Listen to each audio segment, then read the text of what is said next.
Speaking of Faith is supported by the Pew Charitable Trusts, investing in ideas, returning results, pewtrusts.com. Additional support is provided by the John Templeton Foundation and the Corporation for Public Broadcasting.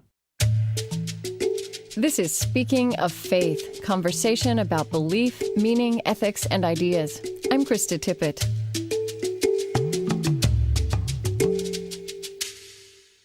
Religion, or at least religious rhetoric, has staked its place in the 2004 presidential election. For the next 2 weeks on Speaking of Faith, we'll step back from the sound bites and explore how America got to this point.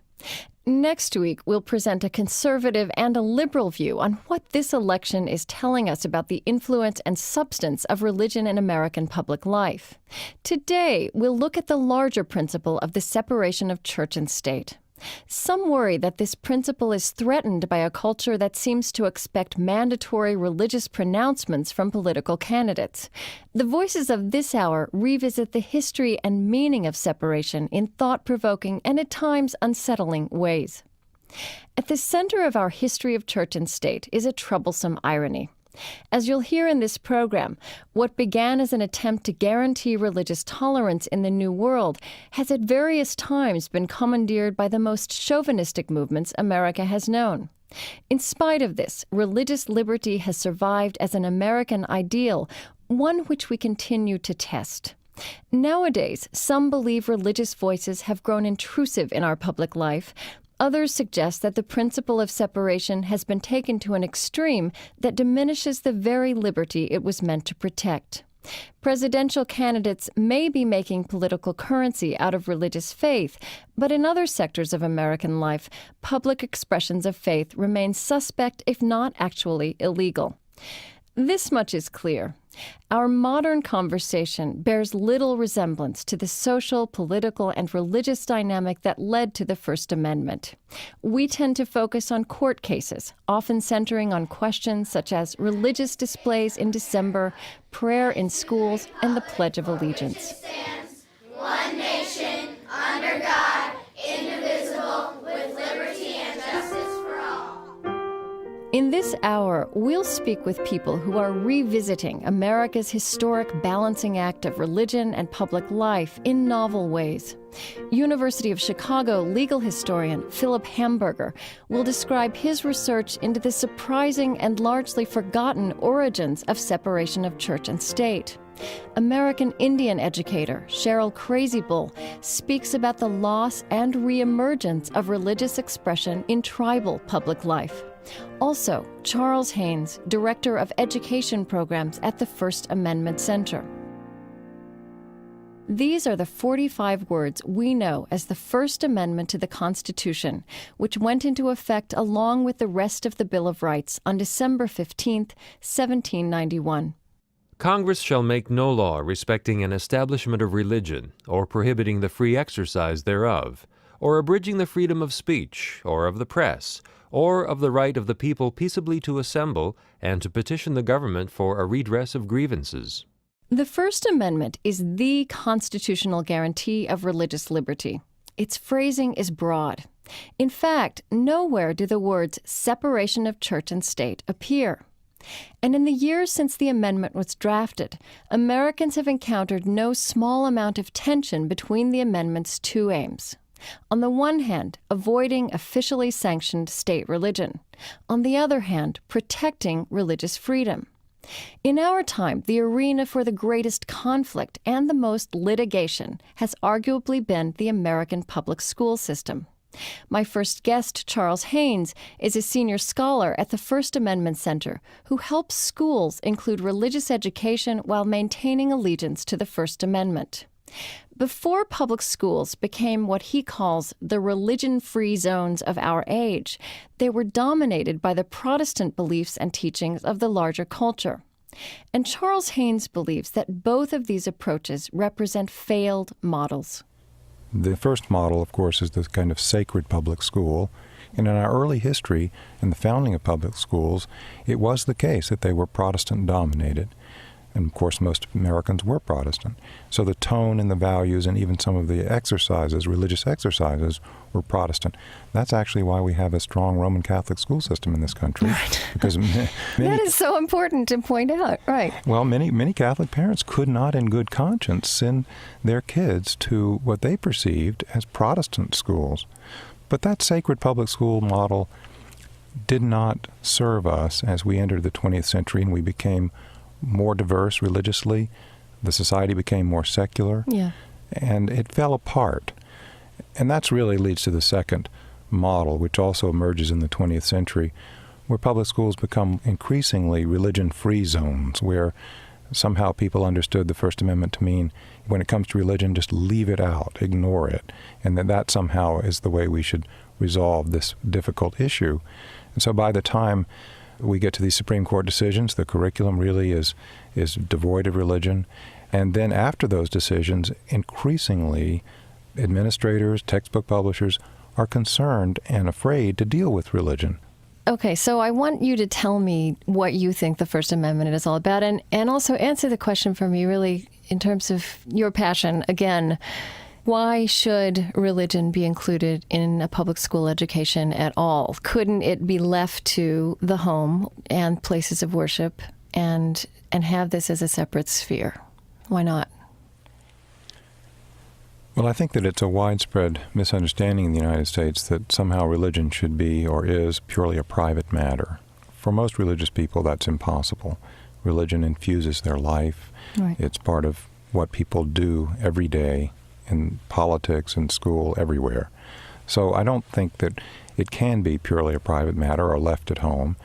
But the question is, when we bring our religion into the public square of America or the public schools, how do we do it? Mm-hmm. And how do we encounter one another who have different beliefs or people who have no religious affiliation?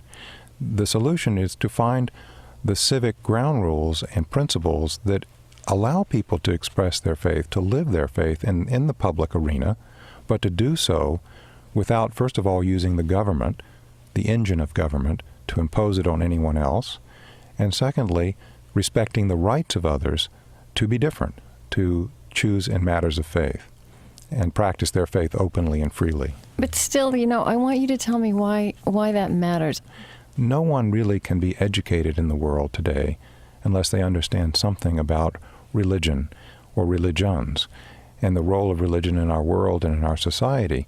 I mean, we are a nation of hundreds and hundreds of different religious expressions. Religion plays a role in almost everything that happens in the United States and in the world.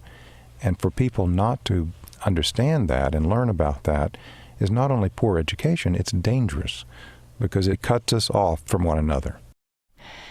Here's a list of questions that's in taking religion seriously across the curriculum.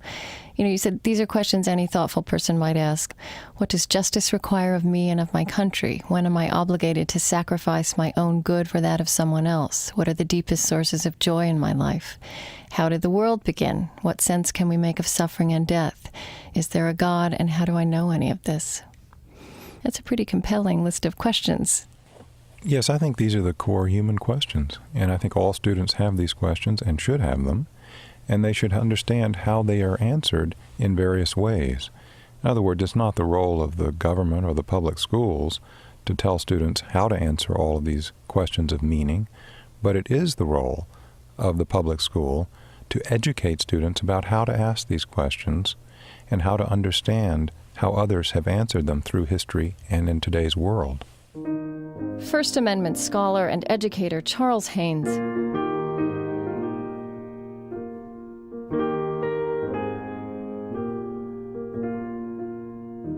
Since 9/11, religious diversity has become a focus of our public life. I asked Charles Haynes how this is affecting his work to cultivate the spirit of the First Amendment in American public schools.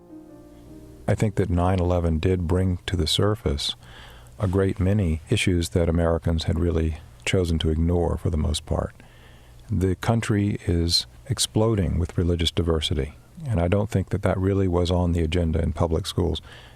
Many other kinds of diversity have been addressed in public schools, and multicultural education and so forth. But interestingly enough, these efforts to address our diversity in public schools, including multicultural education, pretty much ignored religion.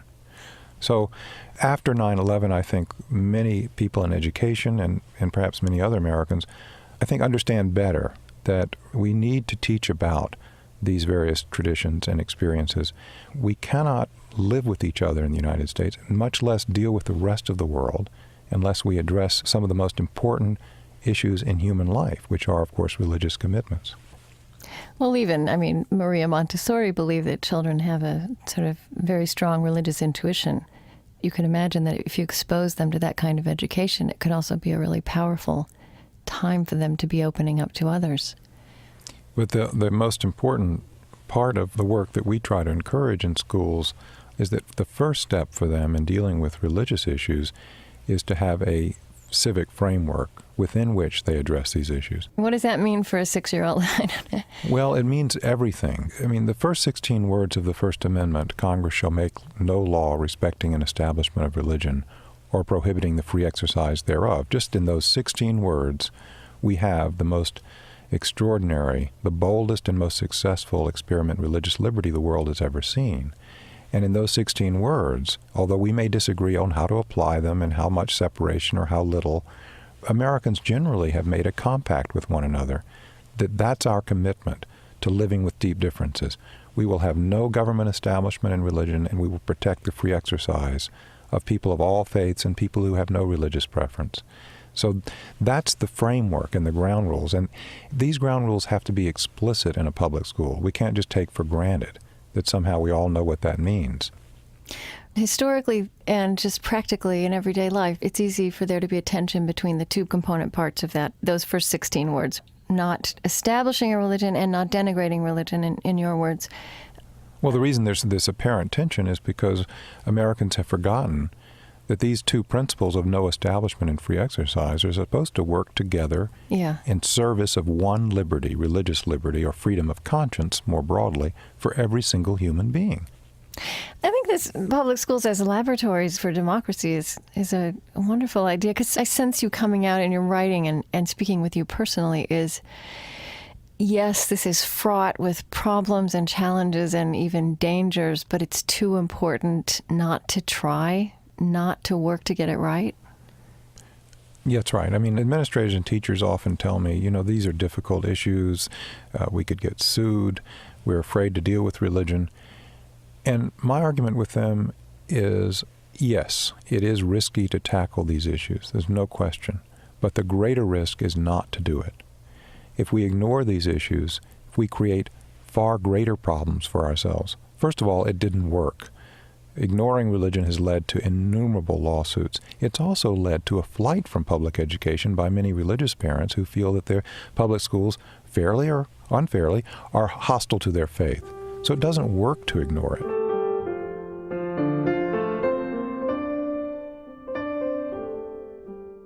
You talked about the December dilemma. Right. And how in this country we're just so tortured about what to do in December and sort of either ignoring Christmas, which is ridiculous, or throwing in lots of sort of token acknowledgments of Christmas and other religious observances. Well, the December dilemma in some ways is a symbolic story for all of us in America of how poorly we've dealt with these issues historically in the United States. Mm-hmm. So that we would come to December and have fights perennially, and still in many communities we still have fights over what to do about religion, as though that were the only month religion matters. Yes. But I think that the good news is that many communities and schools have finally begun to get beyond that problem and to say, look, if we really focus on teaching about religions throughout the year appropriately, and we in elementary school, for example, choose religious holidays that are important for kids to know something about, then we are really beginning to reframe the old December dilemma debate and talk about what is a good education, what should kids understand and learn. And when December hits, those schools really are teaching something about what Christians actually believe, rather than celebrating the shopping mall Christmas or ignoring it all as though it didn't exist. They're actually doing something educational. And fortunately, I think if we do this right, Judaism will finally get a real hearing in the curriculum rather than be stuck in December and other Hanukkah, holiday, which is a minor Jewish holiday and is made into sort of the Jewish Christmas in order traditionally for schools to continue doing what they want to do with Christmas. A serious treatment of Judaism would be, to teach kids something about Passover for younger kids, or maybe Yom Kippur for older kids. That's where we are finally, I think, beginning to rethink what we did. For many years, we simply did these vestiges, really, of the sacred public school, and we never really addressed how to get religion right. Charles Haynes is senior scholar and director of education programs at the First Amendment Center. His books include Taking Religion Seriously Across the Curriculum and Religion in American Public Life, Living with Our Deepest Differences. I'm Krista Tippett, and this is Speaking of Faith. Today, religious liberty in America, the legacy of church and state.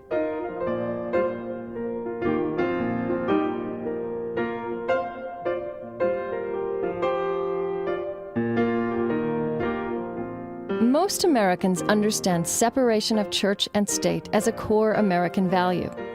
In fact, the words separation of church and state never appear in the United States Constitution.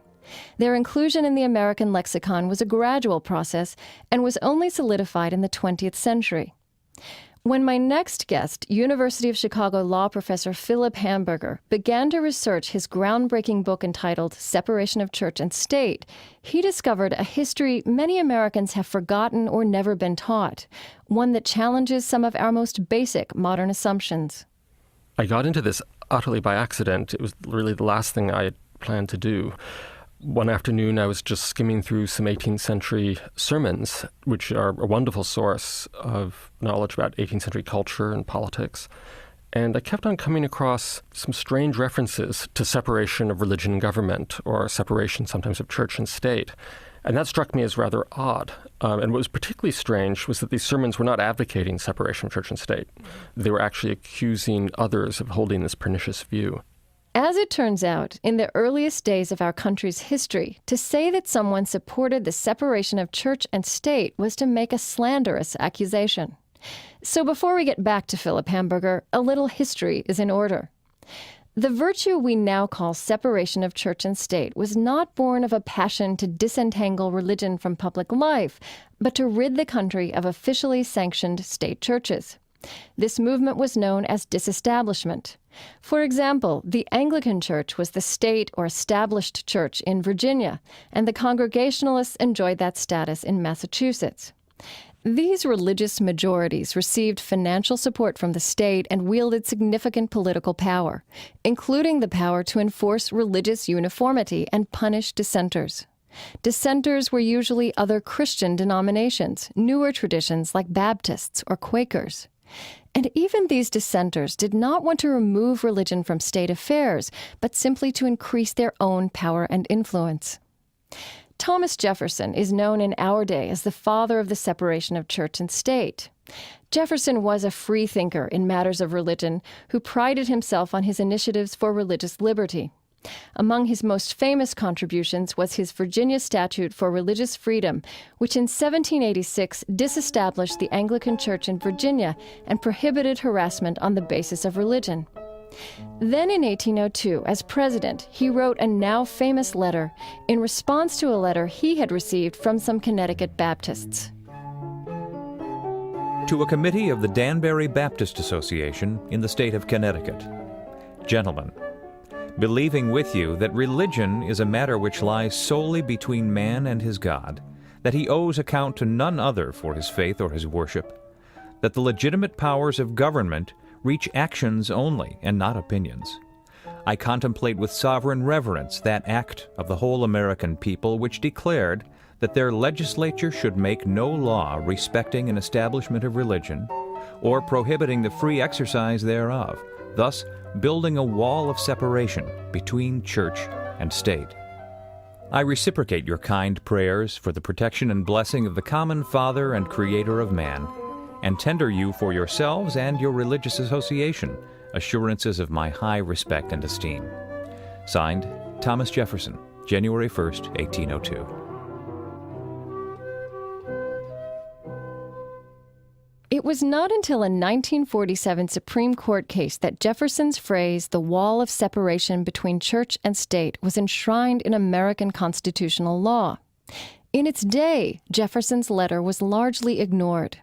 Disestablishment might have been the end of the story. But then another dynamic took center stage in America's church-state fixation, a popular movement not driven by a passion for religious liberty, but by raw religious chauvinism. Beginning in the mid-19th century, around the time that the last state church was disestablished, there was a white Anglo-Saxon Protestant backlash against Roman Catholics, many of them new immigrants. Protestants, who composed this country's unrivaled majority, took up the banner of church-state separation as a means to keep Catholics out of public life, to prevent them from holding public office or even becoming public school teachers. They claimed that Catholics held an overriding allegiance to the Roman Church and its government by the Pope. This prejudice had a place in American culture well into the 20th century. Consider these lines from a sermon preached at the Cathedral of St. John the Divine in New York City on December 17, 1911. We must fight for the Constitution with its checks and balances, the bulwark of our freedom.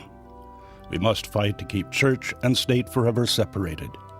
We must fight for our public schools against the machinations of an Italian hierarchy that is today endeavoring to undermine and destroy them before it's too late, and the hordes of Europe and Asia have engulfed us. Let us arise and fight for Anglo-Saxon freedom and Anglo-Saxon discipline, for Almighty God who is still for us.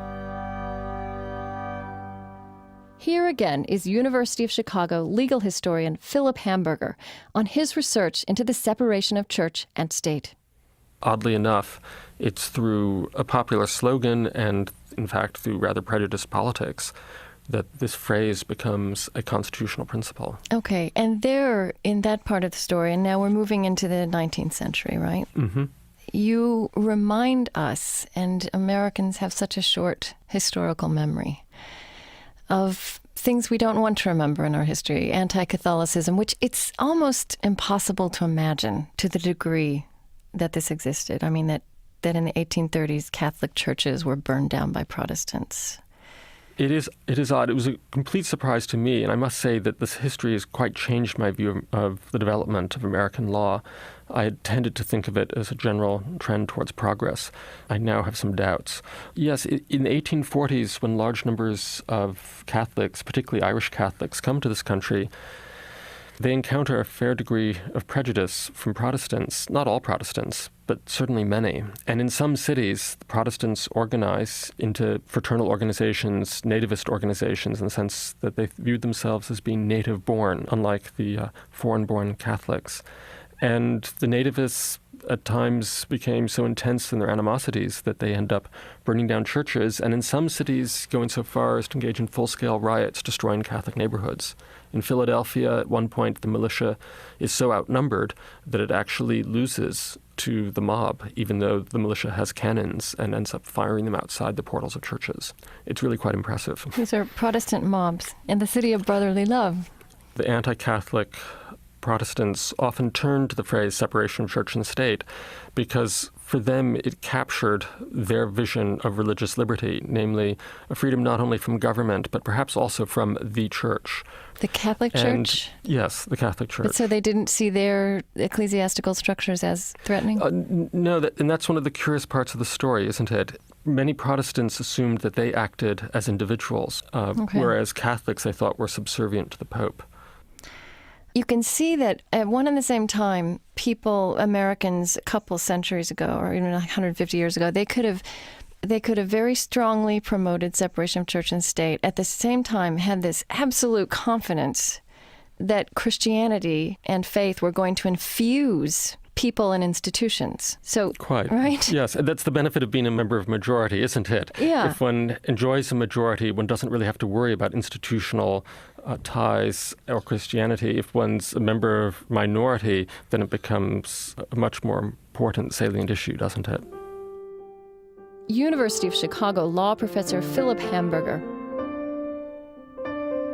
As he studied the origins of the principle of separation of church and state, he uncovered a seemingly unlikely key player, the Ku Klux Klan.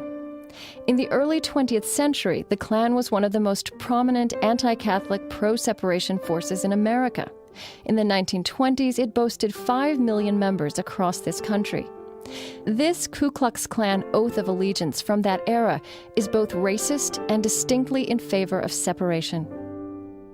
I swear that I will most zealously and valiantly shield and preserve by any and all justifiable means and methods the sacred constitutional rights and privileges of free public schools, free speech, free press, separation of church and state, liberty, white supremacy, just laws, and the pursuit of happiness. Hold the bright fiery cross, so despised by a few, as a wondrous attraction for me. For me. When I leave here someday for my home far away, may a bright fiery cross gleam for me. The most shocking part of the story that you tell is the implication of the Ku Klux Klan in the solidification of the principle of separation of church and state. Did you know that before you began doing your research? No, not at all. I didn't know much about any of this, really. And I confess I was quite astonished.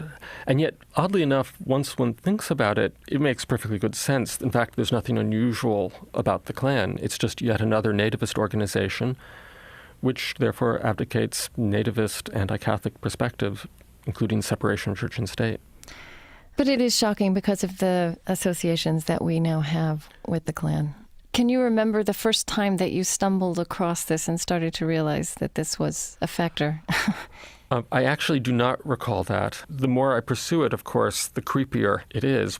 And we often think of the Klan as an organization of persons profoundly ignorant, uneducated, and perhaps just in the South. But of course, the Klan was a fully American organization which crossed most state boundaries. There was the Roger Williams Klanton in Rhode Island, and in the Northwest, they actually win political elections. They can dominate the 1924 Democratic Convention. So this was hardly a hidden organization. Although they espoused secrecy, they were actually quite public in many regards.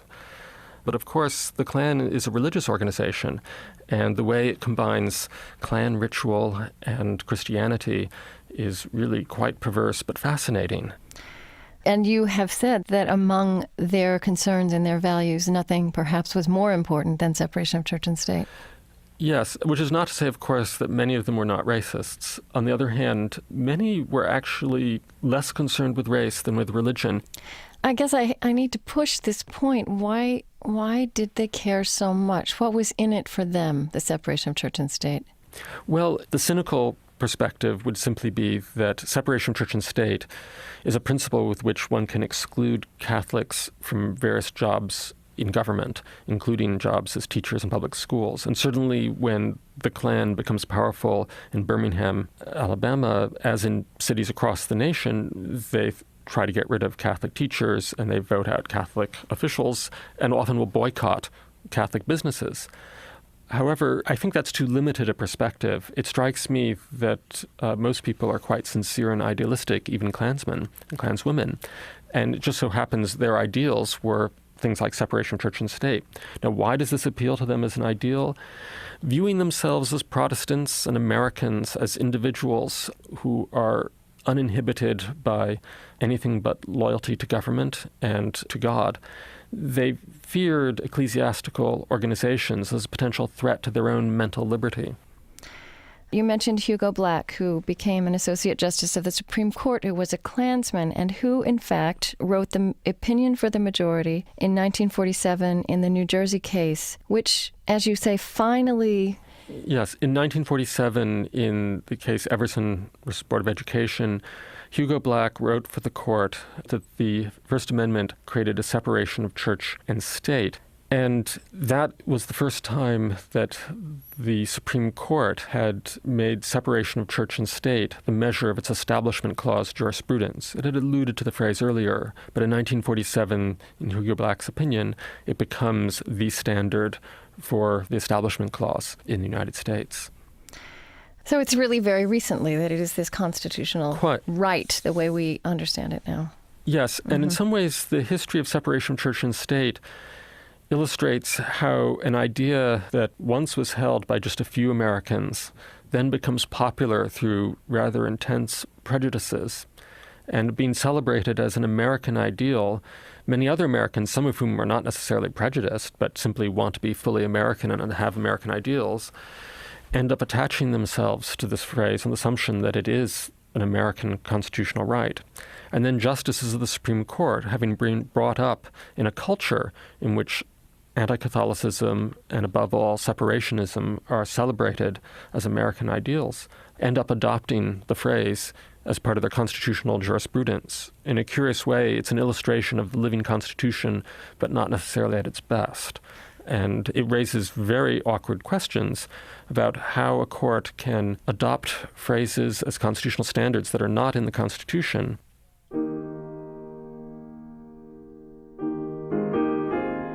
University of Chicago law professor Philip Hamburger, author of the book Separation of Church and State.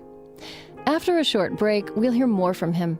Also, Northwest Indian College President Cheryl Crazybull on the troubled American legacy of persecution of native religious practice.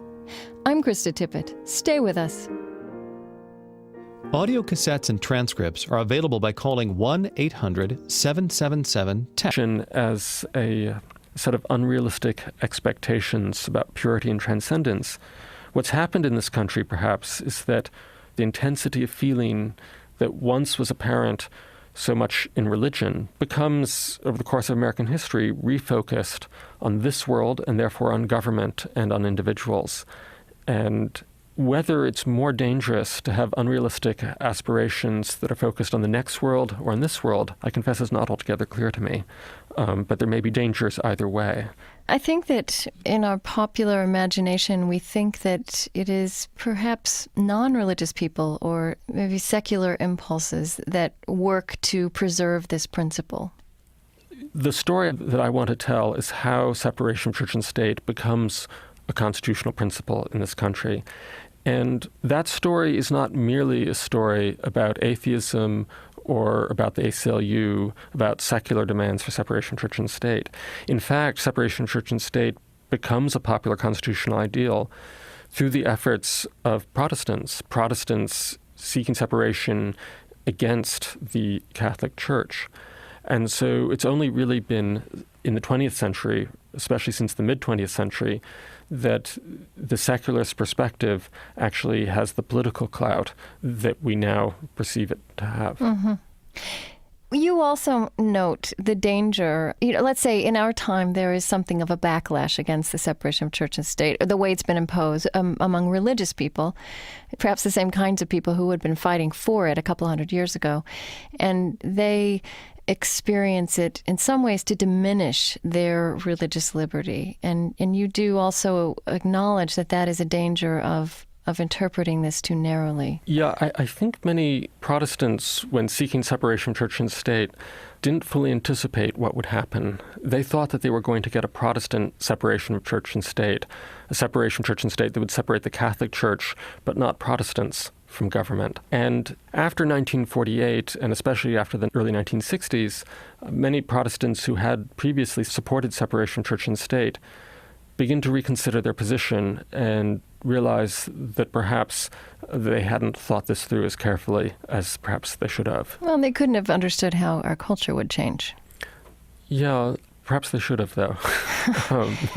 It's the enthusiasms which led them to adopt a principle not in the Constitution should in itself have been enough of a warning that perhaps this was a mistake.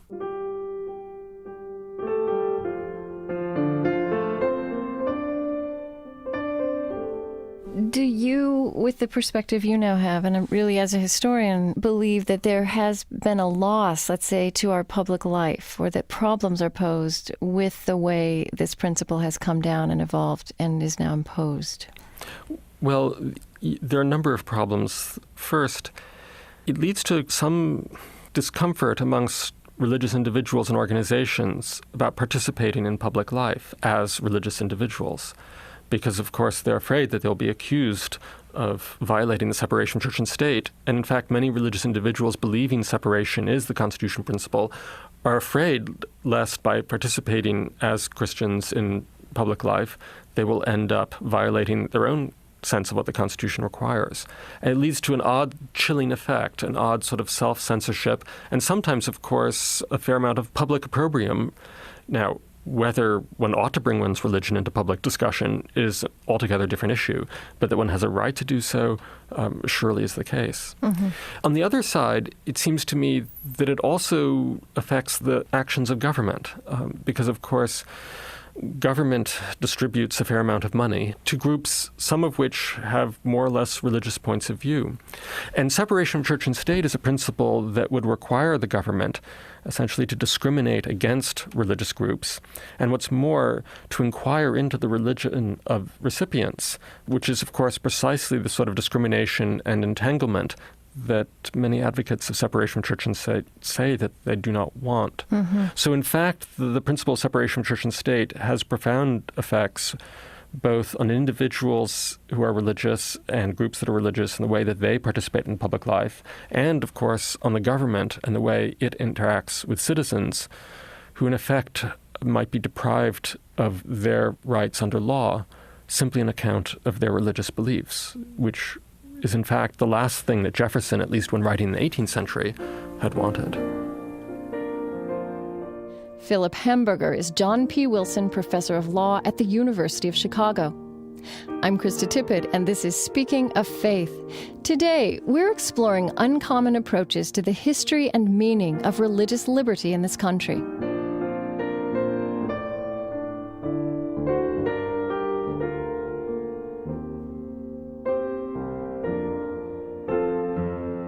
We live in a world of increasing religious pluralism, a diversity beyond the imagining of our nation's founders. As we set out to take a broad historical view of religious liberty for this program, we decided to look at an example of profound religious difference from the earliest American history. In the New World, colonizers routinely persecuted the native peoples of this country for their religious belief. Now, however, tribal religions are at the center of public life for many American Indians. My next guest, Cheryl Crazy Bull, is a member of the Lakota Nation and president of Northwest Indian College in Bellingham, Washington. I was always a very religious person.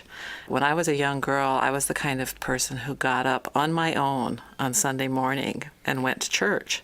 And when I was an adult, I had the opportunity actually to become involved with my native traditional practices.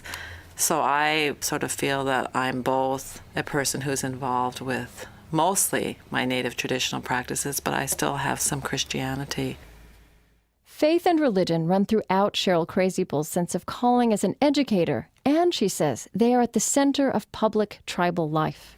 You know, I was thinking about that as an issue, and I thought to myself that tribal people, we would be ashamed of any leader that we had that did not have, I guess, what would be called faith or spiritual belief, spiritual practice. We probably wouldn't even elect, for example, an elected leader who did not have that, because it's so much a part of who we are as people. And it doesn't even occur to us to separate it the way American society has sort of said you can't have anything prayerful, in your daily lives. We wouldn't even consider that. It would be, real shameful to do that.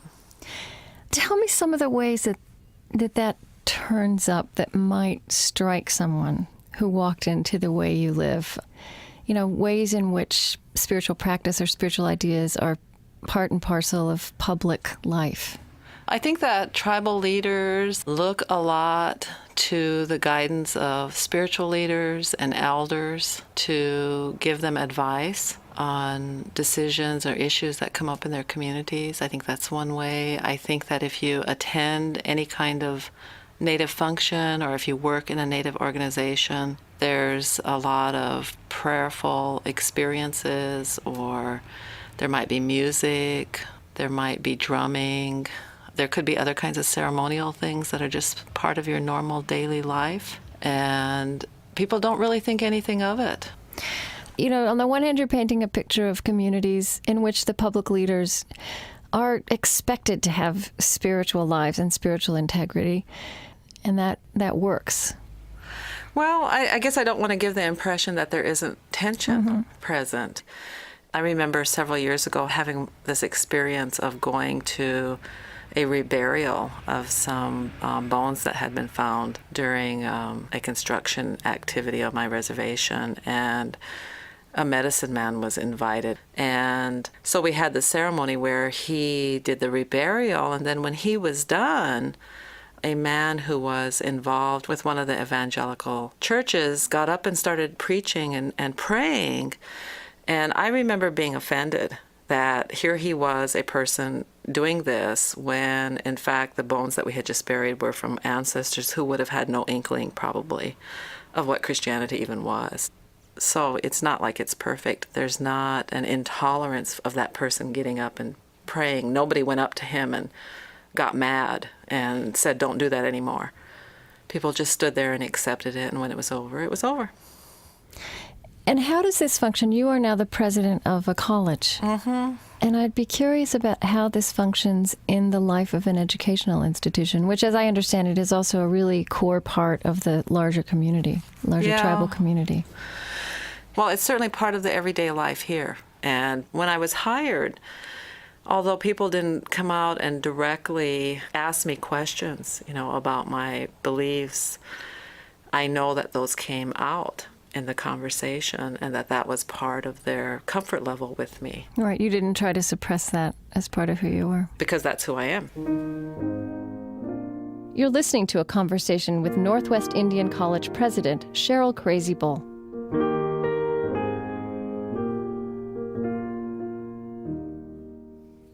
You've said that in the last 20, 30 years, this has become a stronger part of Native life. And tell me why. What's changed?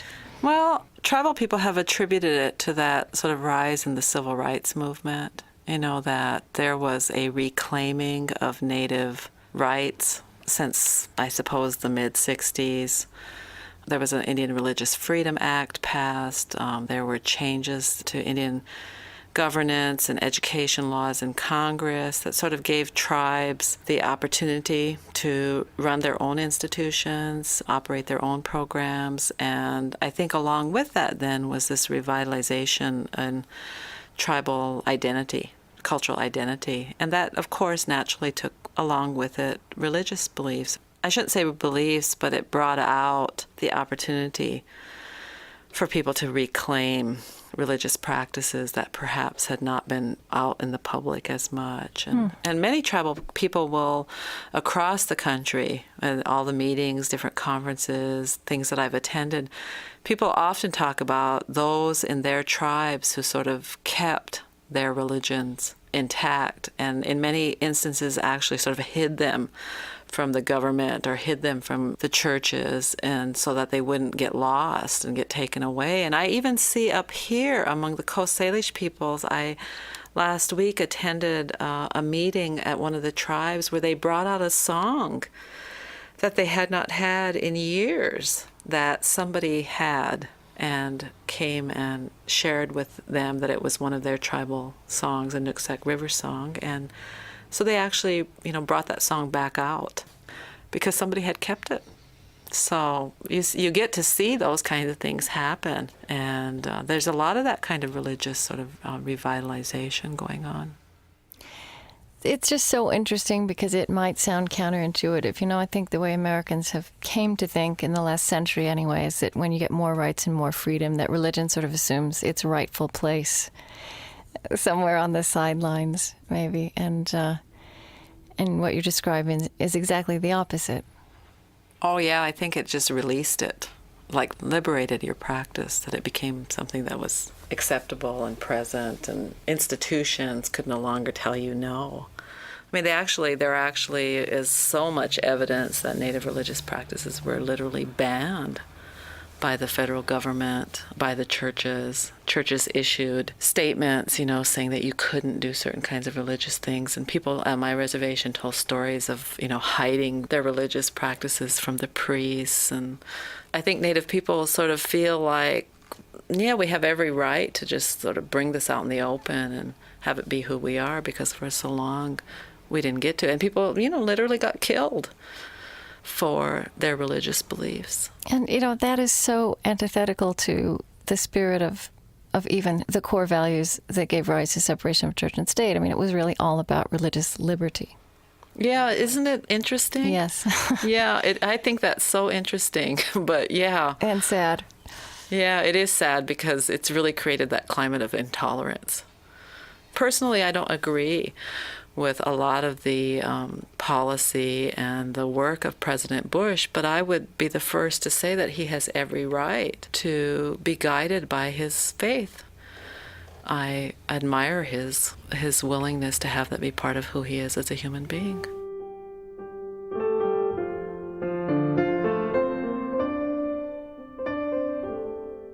I really think a lot about what was the intent when these issues came up, particularly around prayer in public institutions. And it appeared that arose out of fear. Mm-hmm. And that with the people who wrote the Constitution, and they did that out of fear of oppressive experiences that people had had before. And I don't know how you can overcome that today, because we seem as a society to be so fear-based. And I frequently think about that, because I don't think that as Native communities, although we have so many really horrific issues in our communities, so many challenges that we have to face, I don't think fear of God or fear of religion is one of them. And I really thought about that, especially in thinking about this conversation. I thought, well, I actually got afraid. I thought, gee, what if I, talk about these things and then somebody says, gee, those public institutions, because we are federally funded, better stop that. And that would just cut to the quick of who we are. If anything would kill us off, it would be that. Cheryl Crazybull is the president of Northwest Indian College and a member of the Lakota Nation. Earlier in this hour, you heard University of Chicago law professor Philip Hamburger and Charles Haynes of the First Amendment Center. In diverse ways, these voices remind us that the virtue of church-state separation, which Americans so cherish, was solidified in our history in large part by prejudice. It was a way for a religious majority to limit the public voice of others. Ironically, some of the same religious traditions that once championed separation of church and state now feel disenfranchised by the more secular interpretation this principle has assumed in recent years. But there is a new irony in our time, and it is a hopeful one. As we banished religion from the public sphere in the last century, we also avoided grappling with religious differences. At best, the unavoidable religious pluralism of the present might reawaken this country's original regard for religious expression as one vital element among many in our common life. All of this, however, begs the question of why American politicians of the 21st century feel compelled to make pronouncements, even token ones, of religious piety.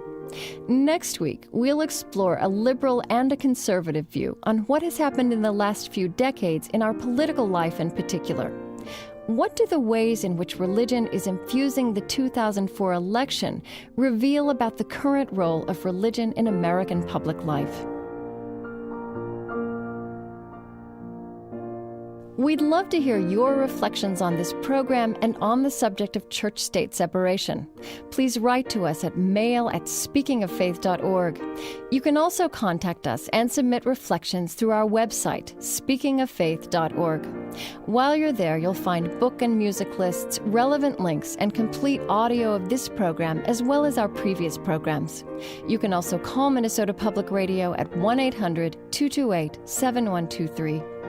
This program was produced by Brian Newhouse and Kate Moose. Our technical director is Mitch Hanley, with assistance this time from Michael DeMarc. Our web producer is Trent Gillis, associate producer Judy Stone-Nunnally. Marge Ostrushko is the managing producer of Speaking of Faith. Our executive producer is Bill Busenberg.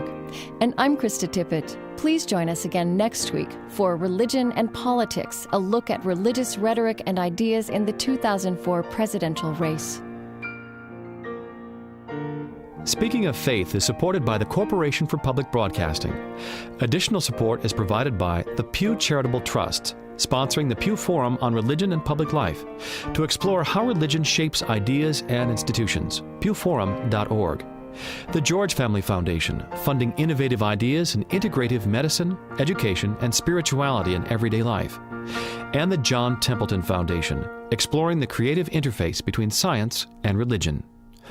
Audio cassettes and transcripts are available by calling 1-800-777-TEXT or by visiting our website at speakingoffaith.org.